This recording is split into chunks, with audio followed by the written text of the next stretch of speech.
ITV ప్రేక్షకులకి నమస్కారం అండి.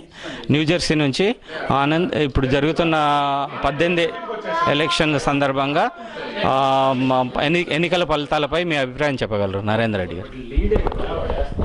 ఇప్పుడు జరుగుతున్న 18 స్థానాల ఉప ఎన్నికల్లో మనం చూస్తున్న రిజల్ట్స్ ప్రకారం వైఎస్ఆర్సీ కాంగ్రెస్ పార్టీ ఆధిక్యతలో ఉంది.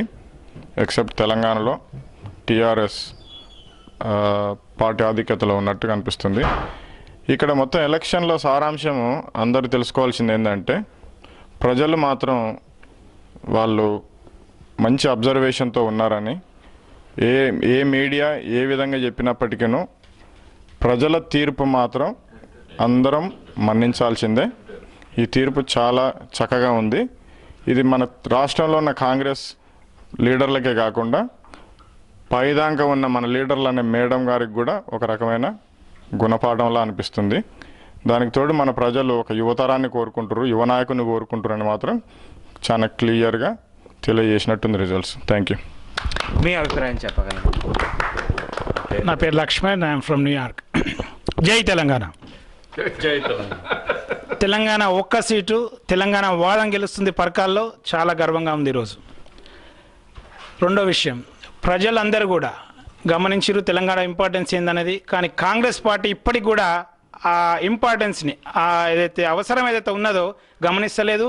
చేసిన తప్పులు ఇప్పటికైనా సరిదిద్దుకొని తెలంగాణ ఆవశ్యకతను గమనించి వెంటనే తెలంగాణ ప్రకటించాలి. తెలంగాణ బిల్లును పార్లమెంట్లో పెట్టాలని మేము ఇక్కడ తెలంగాణ డెవలప్మెంట్ ఫోరం నుంచి కాంగ్రెస్ పార్టీని, తెలుగుదేశం పార్టీ కూడా ఇప్పటికైనా చేసిన తప్పులని సరిదిద్దుకొని కనీసం క్యాడర్ను కాపాడుకుంటే చాలా మంచిగుంటుంది. వాళ్ళకు కూడా చాలా గొప్ప క్యాడర్ ఉంది తెలంగాణలో తెలుగుదేశంకు. కానీ వాళ్ళ అవసరాన్ని గమనిస్తలేరు. బయటికి రావాలి నాయకులందరూ కూడా. తెలంగాణ అవసరాన్ని గమనించి తెలంగాణ వెంటనే ప్రకటించాలని గల్లీ నుంచి ఢిల్లీ వరకు ఈ సందేశం పోతుందని మేము కోరుకుంటున్నాం. జై తెలంగాణ. చాలా థ్యాంక్స్. మీరేమైనా చెప్తారండి మీ అభిప్రాయం? ఏం లేదండి, నేను కూడా తెలంగాణ మా పాట పాడుతున్నాం. బట్ ఏంటంటే ముఖ్యంగా మనకు నేర్చుకోవాల్సింది అంటే Congress party is losing, everybody else is winning. That's the సారాంశము అని అనుకుంటున్నాం మేము ఇక్కడ. అండ్ ఆ సందర్భంలో చెప్పేది ఏంటంటే, పరకాలలో గెలుస్తున్న ఈ టీఆర్ఎస్ గమనించాలి. కాంగ్రెస్ వాళ్ళు కానీ టీడీపీ వాళ్ళు కానీ రెండు రాష్ట్రాలు ఉన్నంత కాలం it's not a problem. Everybody can live together and have brothers can get separated and live together and be friends, just like Telangana and Andhra. So politicians have to realize that. That's my message. Thank you. Thanks.